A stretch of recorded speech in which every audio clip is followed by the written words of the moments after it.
We've got some great animals here.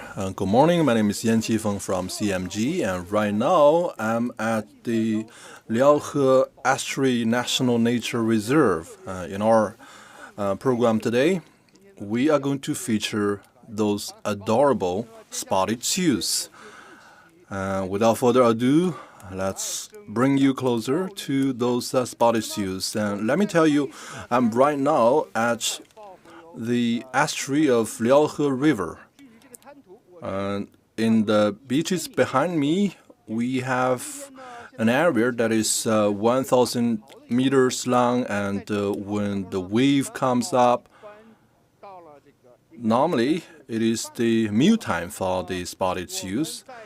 In our live program today, we will keep an eye on those spotted seals. We have two drones who are keeping a close look at those spotted seals and see if we have the good luck today. We have three guests who can talk to us about those adorable animals. And the first guest is a caretaker of spotted seals who comes from the Spotted Seals Preservation and Conservation Station, Director Li Yue. So, Mr. Li, say hello to our viewers. Hi, good morning. So don't be nervous. We know that the spotted seals, they return here each year in the winter for breeding. Yes, normally it's between January and February. So normally at this time of the year, we can see some early returnees. Apart from that, we also have those who stayed since the beginning of this year. How many did you observe? In the end of October, we saw 38 spotted seals in one day. So in Panjin, how many spotted seals are breeding here? Well, according to our monitoring over the years, at the end of last year, 393, and the year before last year, 302. So the number has been growing by the year. So you can see there is a uprising trend of the number. Yes, each year we have more seals who choose to stay, and there are more spotted seals who return. And in 2020, it's only 10, but this year we have 38 spotted seals who returned at this time of the year. So with this map, we can tell you where we are right now. And right now, where are we right now? So we are to the east of the fishing part, and we are 1,000 meters from these two water banks. So the spotted seals, they actually return to the estuary from the sea. So they embark here and they breed here each time. So these are two of the key sites. And in March each year, they would swim all the way from the offshores of North Korea and South Korea, and then they would gather at this place, and in early April and mid-April, they would move to these two places. So between March and February, they will occupy this place. So this is the fishing part. Will they pose any impact to the fishing activities here? Yes, there are some impact.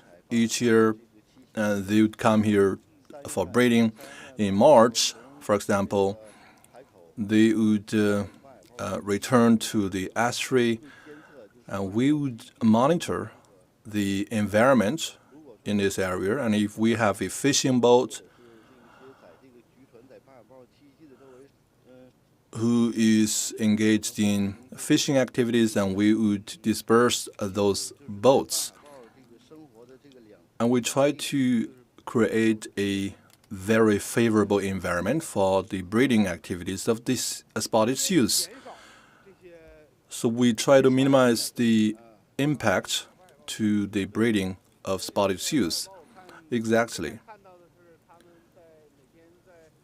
So each and every day after they are well fed and they just enjoy their time on the river beach.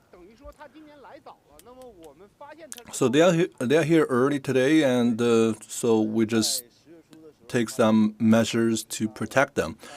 In early October, we have observed some early returnees of the spotted seals, and our caretakers would carry out a daily patrol to make sure that their habitat is well taken care of, and we also patrol over the habitat environment.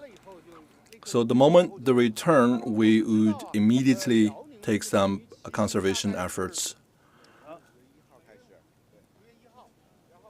So the fishing season is actually coinciding some of the breeding activities, and because it's from May to October, and are those fishermen willing to cooperate? In recent years, we have publicized the importance of preserving the habitat environment for spotted seals, and the fishermen, they are quite understanding and supportive. They will suffer a loss in their fishing activity, but they are very understanding. So since this year, the spotted seals, they are returning quite early, and this is also a place with a lot of seaweed, and this is also a river with a red-colored beach. And so is this the scene that you can expect each year? Well, if they return early, we will have this kind of scene, and those spotted seals who choose to stay in a previous year, they oftentimes can be seen with the seaweed as the backdrop. So they are truly enjoying themselves on the beach, and this is truly a very cozy environment. I often see them in a river, but I seldom see them on the beach enjoying themselves and flickering. And so what does this place mean for them? Well, the spotted seals, they give birth to their pups on the ice. And the Liao River Estuary, towards the end of November, the whole area will be frozen up for quite some time. So that is when the spotted seals give birth to their pups, and their pups, they will live on the ice for 3 to 4 weeks before they develop their basic living capabilities.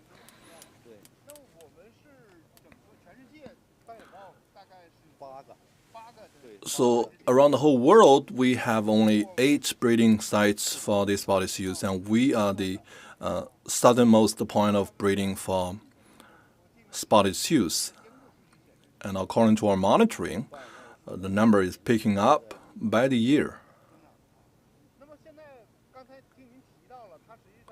As you have mentioned, in winter when the river freezes up, they turn to come here. So how long is their pregnancy?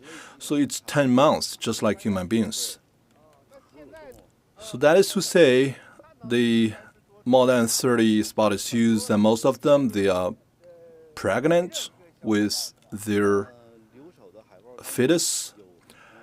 Yes, and also those who chose to stay, a fair amount of them are pregnant. But when the large flock of spotted seals return, a great majority of them are pregnant. Can you tell the pregnant ones from those that are not pregnant? Well, you can simply rely on your visual, and those who are pregnant, and they tend to spend longer time on the beach. They seem very lazy. As we have filmed some of them, they turn to struggle for space, and they compete for more spaces, but they don't normally get in a fight. So this is a very large area, and it's also a very good environment for habitats and breeding. And those spotted seals, they are very large, and in Dalian, we have those rocks on a sea beach, and when they get on the bank, it's very crowded. But here, it's very big an area, and it's a very long stretched river beach, so they can find it very cozy to take a rest here. I have a question that is on my mind. So, what is their daily routine like, and do they sleep on the beach or in a river? Well, to our monitoring, they turn to sleep on the beach.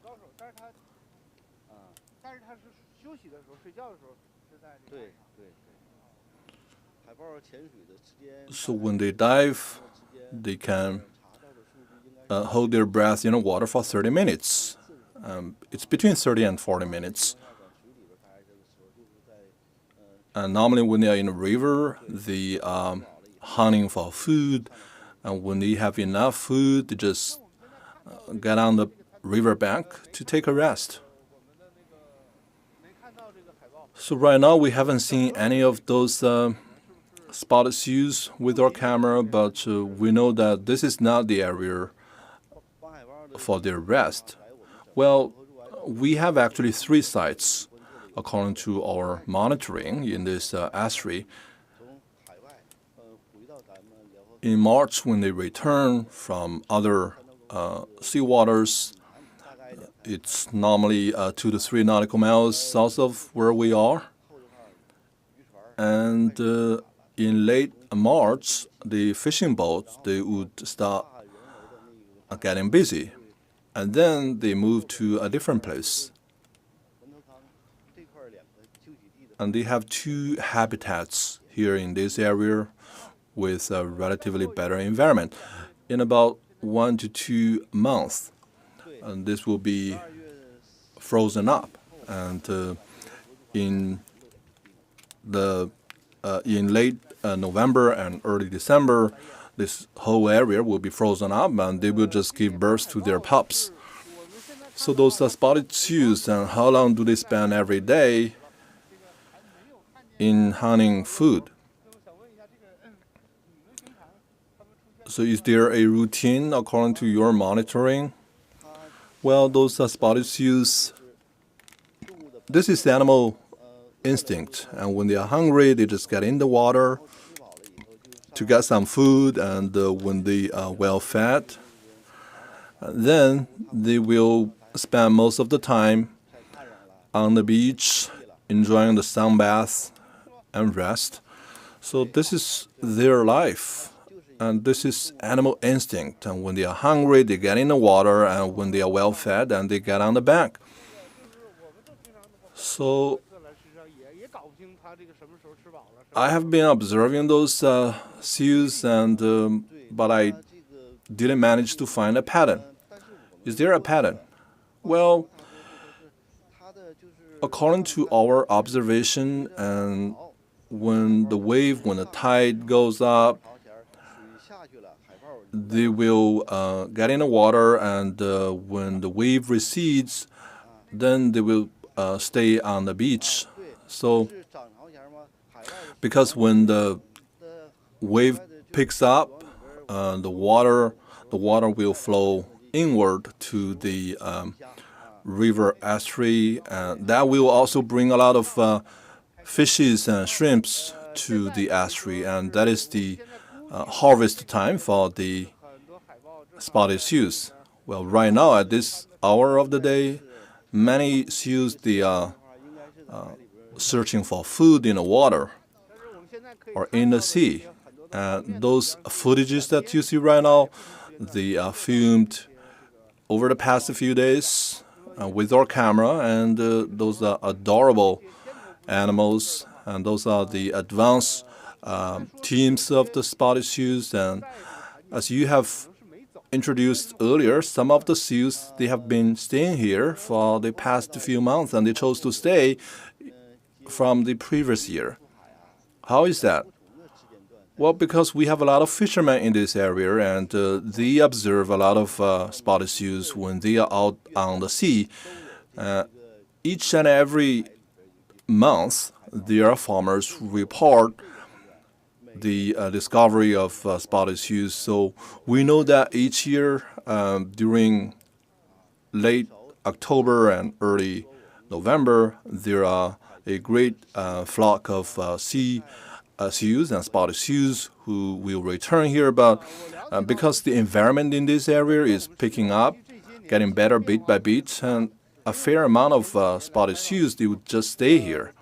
Well, 10 years ago, according to our knowledge, there were a lot of fishermen who built ponds for fish and shrimp. And we talked to those fishermen, and they say that this is an area that is rich in river and shrimp. But 10 years ago, the environment was not getting better, and when I came on a second visit, those fishing ponds, they were no longer there, because according to our policy, they have to return their fishing space to nature. So what is the result of this policy? Well, since this policy has been practiced, the natural habitat has been improving drastically. The species of fish and shrimp, as well as their number, have grown significantly.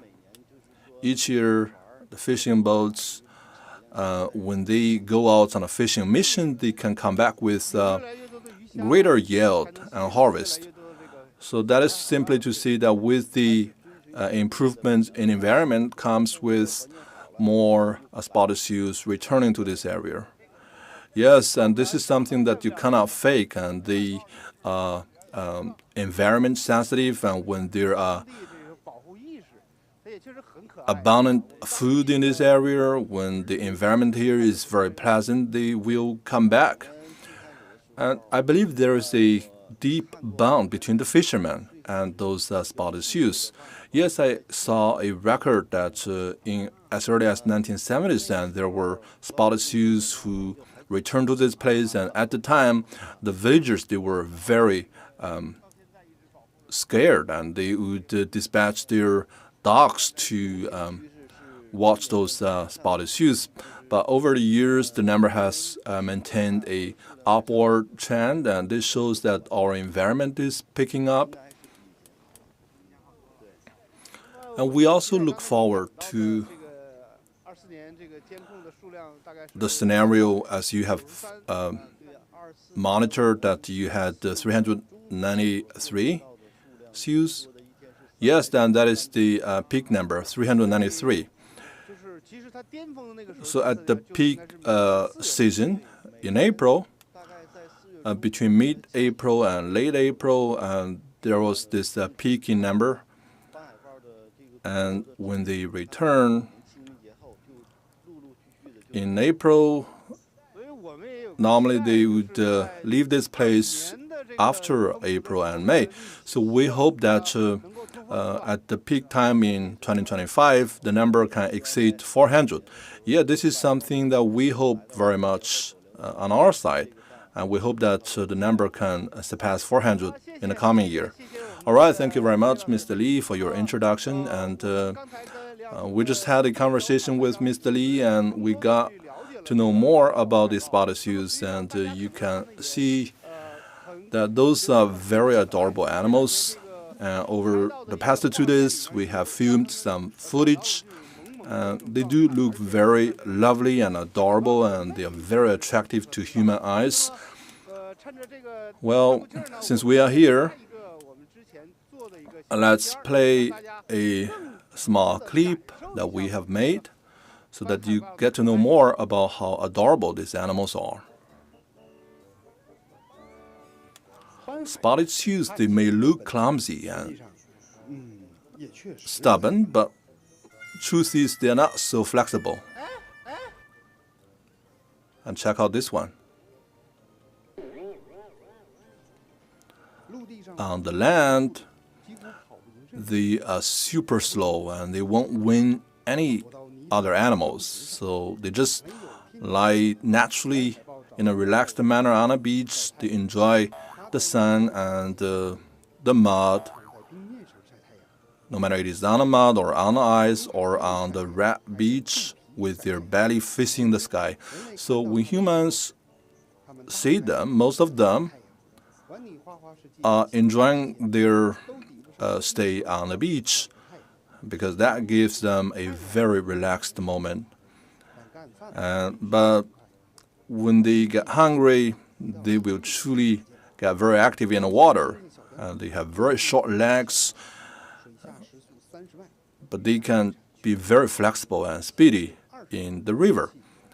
In the water, they can hold their breath for 30 to 40 minutes, and they are fat, but they are truly flexible and agile. But when they climb the mud, they are truly clumsy, and it takes some time and struggle for them to climb on the riverbank. They don't normally hold up their hand, but when they do, they are truly adorable. Between January and March each year, when the ice is floating on the sea, and that is their breeding moment, and a new member will come to their family. And when the little pup is just born, it's covered by white hairs all over. And their childhood is very short, and they can only rely on breastfeeding for 1 or 2 months. And after that, their skin color will change, and they will get into the water and start their career as a sea seal. And when they are grown up, they have the whole seawater under their control. And when they have enough food, they just get on the bank to take a rest. All right. Now you gain a deeper understanding about the spotted seals. And those footages that you saw, they were made by a local photographer, Xie Gang. And we are very privileged in this program today to have Mr. Xie with us. So say hello to our viewers. Good morning. So Mr. Xie, when you are filming those spotted seals, and tell us how long you have been doing this. 9 years, roughly. So you keep observing them and you take videos of those spotted seals. Yes. I like them because the very rare mammals that breed in China, and we have only 8 of such breeding sites all over the whole world, and they are so adorable. So after doing this for 9 years, I talked to Mr. Li just now. By statistics, the spotted seal population is on the rise. And what is your personal feeling about this? Well, I do feel that we have more and more spotted seals, and those spotted seals, they are getting more active on this estuary land. Well, this means that they are getting more accustomed to this habitat. So at what time of the day can you encounter those spotted seals? Is there any routine? So when the tide picks up, and they would get into the river, because when the tide is rising, they can get in the river to take out the fish and shrimp. And when the tide recedes, and they will get on the bank of the river. So this is the pattern that you have observed. Yes, but that does not mean that they will strictly follow this pattern. Normally, for example, they will follow their animal instinct. So the spotted seals, and when you are filming them, and what are the tactics that you recommend? Well, for spotted seals, when they are here, they tend to gather at the 3 breeding sites.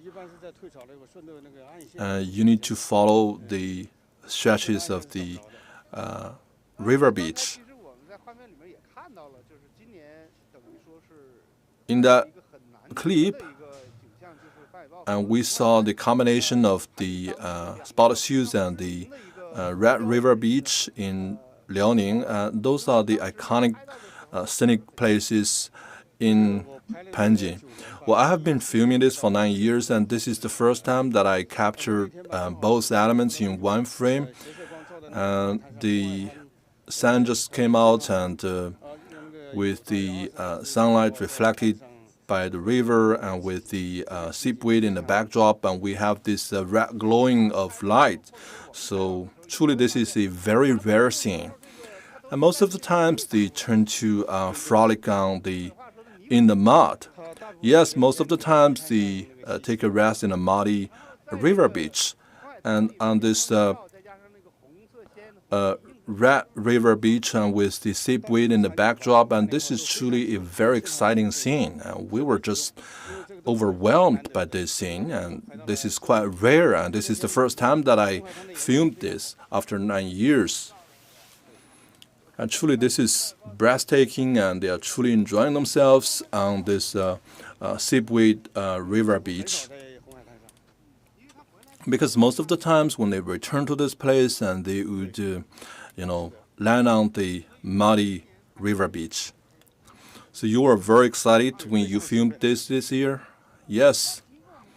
So tell us, because there are a lot of photographers out there who love to film those animals. How did you manage to capture the beauty of those animals while minimizing the impact to their activities? Well, you need to use this long lens. You need to zoom in, keep a long distance, and this is 3 to 7, even 28 times of length. So what is the safest distance with a zero disturbance? Well, I think you have to be 30 meters off. If you are using drones, how high should the drones be hovering over? Well, if you are using 3 to 7 times of long length, I think the drone should be at least 2 meters above them, and you need to keep a long distance to avoid interfering with their activity. So we now have this shared understanding that we have to protect them, we have to provide a friendly and cozy habitat. We want to record those wildlife because we want to make sure that they have a free life in this place. Yes. What changes have you observed over the past few years? Well, talking about changes, I would say that they tend to spend longer times here. The spotted seal population is expanding, and they are more active in this place. So tell me more, why you think they are more active? Well, they turn to frolic in a river and on the beach, and I can see more of the frolicking scene of those spotted seals. So you have been filming their activity for 9 years.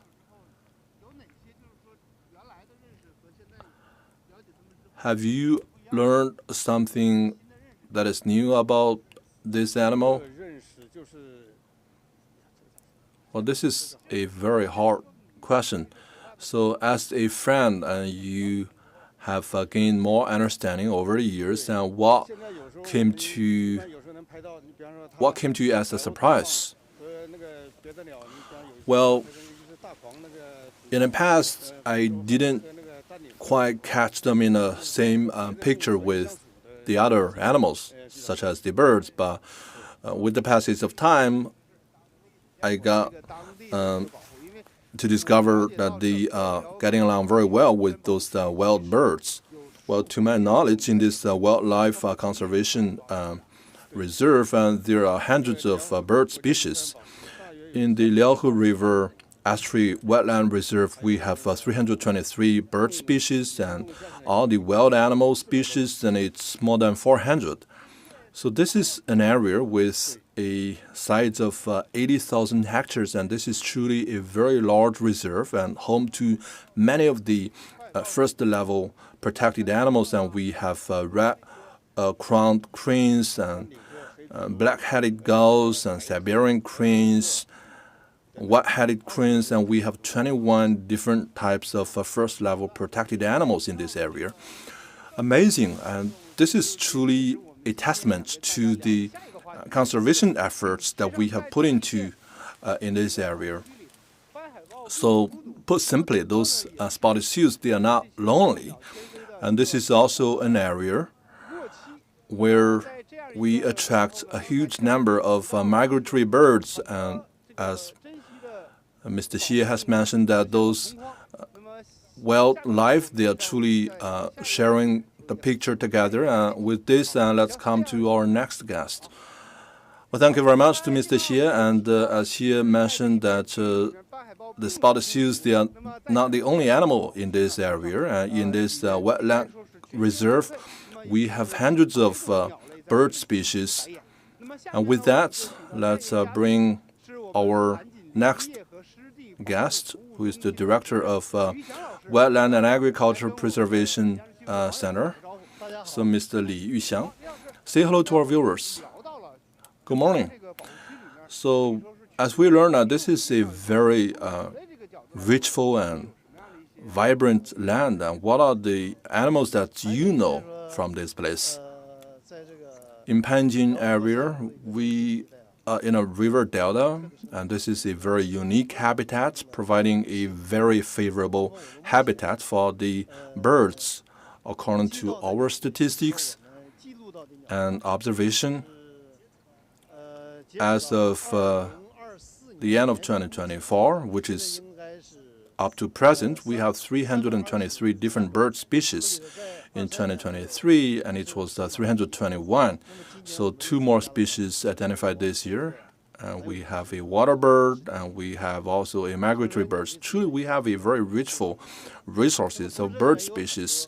Some of them are key protected animals. For example, we have the cranes, and that includes the Oriental Siberian cranes, red-crowned cranes, and gray cranes, and those are level 1 protected animals. And the gray crane, the level 2, and we also have black-headed gull that is under level 1 protection. So for birds, we have 21 species that are under level 1 protection, and 50 species are under level 2 protection. So truly, we have a wide variety of bird species that are under key levels of national protection, level 1 and level 2. So when those spotted seals return, truly it coincides with the late stage of migratory birds heading south. And the red-crowned crane,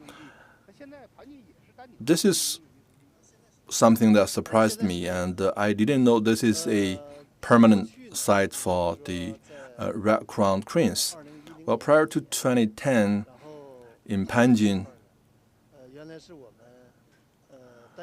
we were the habitat of the continental red-crowned cranes, and they migrate here, and they spend some part of winter here. And Panjin used to be the southernmost point of breeding for the red-crowned cranes.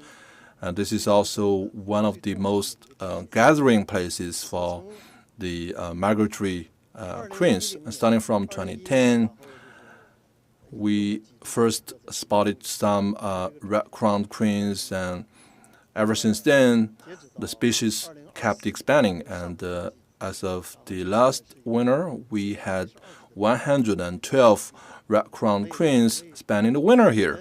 So that is to say, in China, amongst all the settling places for those red-crowned cranes, we are one of the 3 such sites. And that does not say that they spent the whole winter here, and we have some local breeds, but also species from elsewhere. According to our survey, much of that comes from Zhalong of China and the southern part of Russia, and they breed and they come here. Because Zhalong and Russia, they are also engaged in some conservation efforts, just like Panjin, correct? Yes, because we know it's from Zhalong and Russia because we have surveys and they are wearing these bands, which allows us to track their position. So this is the GPS monitor, and those new birds bred with human intervention. And so truly we see a mixture of both the artificial breeding species as well as wildlife, birds. So the animals, they chose this place on their own according to our monitoring. Truly some of the cranes, and they were put here artificially, but those wild birds, some of them, they spontaneously choose here, and when they fly thousands of miles to this place, and they will bring some other birds. And this is also due to the change of environment and climate climate change is undoubtedly a fact. In the Liao River Estuary, we have the river frozen up, but it's not fully frozen, and some of the estuary parts, they do not freeze even in winter, and that is providing a great environment for those red-crowned cranes. And in nearby regions, for example, the farmland, and they provide an abundance of food for those cranes because they are fed on paddy field. And even in winter, when the rice is harvested and there are some leftovers in a pond in a farmland, so over the years, we have engaged in conservation efforts such as ecological restoration, and there are some ecological projects rolled out in this place which contributed to the improvement of eco-environment in this place, and that is why those birds, they find it very cozy to spend their winter here. So the cranes and the red-crowned cranes, and what are the eating in winter? And you mentioned the leftover rice in a paddy field, and what are the other food that they rely on? Well, they rely on cereal and grains, and they also eat some shrimps and fish in a pond and crabs as well. In winter, you wouldn't easily find those in this area, and they can be underwater, they can be hiding in the mud, and they wouldn't show up in winter. So in winter, those cranes, they wouldn't prey those insects, and they would truly and mainly be relying on those grains. So at this time of the year, and the majority of the cranes, they have headed south.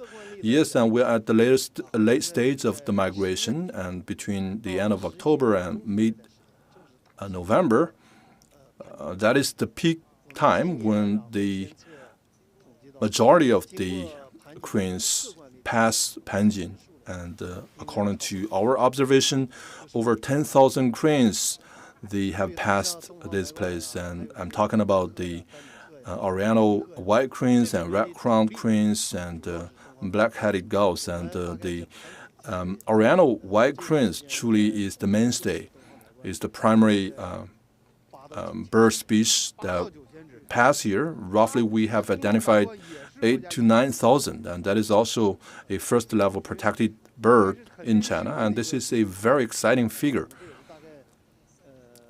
We have identified 3 batches of migration, and in each batch, we have seen at least 3,000 such birds, and they also pass another wetland, which is the Liao National Wetland Reserve. For white cranes, we have seen more than 1,000 such birds passing Panjin. And on November the 15th, where we are right now, we identified 323 white cranes. On that day, we also identified more than 100 red-crowned cranes. So at the Liao River Estuary, this is truly a great habitat for the red-crowned cranes and Siberian cranes, Oriental white cranes. And this is a great place for a cozy layover. So that is why in the footage we saw some great animals such as Siberian cranes, Oriental white cranes, and red-crowned cranes, and great-headed cranes. So those cranes, the 3 crane species, and they are all first-level protected animal. And is this quite rare? Well, in some of the regions, it's quite rare. For example, at the Liao River Estuary and Yellow River Estuary, it's commonly seen. So this is again telling you that the conservation efforts in those places are working, and those are the habitats that is very fitting for those birds. And that is why they come here, because they follow different migration routes. But in Liaojin, they gather here. Different migration birds, they gather here. So this means that the wetland here is suitable for many different migratory bird species. So that is exactly the reason why we engage in such conservation efforts. And we want to provide a shared home for those migratory birds so that they can get refueled and get a rest in their migration journey. So from the footage that you see right now, you can see a wide variety of different elements. We have the seepweed, and we have the muddy river beach and wetland, and this is truly a very diverse eco-environment, and that is exactly what's attracting those bird species. And this is a very diverse eco-environment, well-structured, providing a cozy environment and habitat for many different bird species. And this is exactly why we are appealing to those birds. We have some fish and crab and shrimp in the mud for white cranes. And they love this environment. And we also have some ducks and swallows, and they like the environment here. And they can eat the grass roots. So because we have the food that they need on their migration journey so that they can get re-energized, and we want to protect biodiversity. It's only when we have a diversity of food and environment can we provide a very cozy environment for those species of wildlife. So we have been talking about preserving wetland, and the ecology, and the purpose is to provide a home for those wildlife species. And according to your observation, you have seen the improvement and the results of our efforts. And to our knowledge, the local authority truly made a great deal of efforts, and they returned some of their fishing activities to nature, so that this valuable wetland is truly returned to the wildlife. Yes, in Panjin, over the years, we have followed strictly the ecological thoughts identified and proposed by General Secretary Xi. And in Panjin, you can truly see this vibrant scene of biodiversity, and this is exactly why we're doing this, and we're determined, we're committed to protecting the environment. And because of our dedication and conservation efforts, a great variety of different animals are gathering here, and this is truly a very rare scene, and we are truly leaving behind a great legacy of biodiversity for future generations to come, so that they can truly take the benefit of ecological civilization. So I believe you have you feel very overwhelmed when you see those birds. Yes. Yes, of course, because over the years, we caretakers, and we put in a lot of efforts, and we feel very excited and overwhelmed when we see the result of our efforts. Thank you very much, Mr. Li, for sharing with us your insights.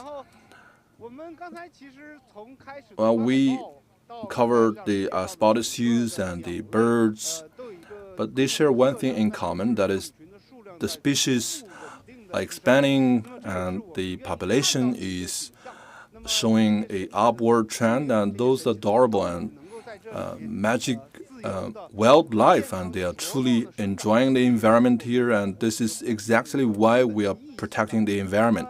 So in today's live program, we took you on a tour of those animals, and if we identify spotted seals next year in April, and we can definitely expect that the number can exceed 400, and more bird species can choose this place for layover and for breeding. And this is a vibrant scene of biodiversity, and this is something that we wish to see. All right, this is all to today's live show, and thank you very much for watching, and please stay tuned to more shows on CMG. All right, until next time. Bye.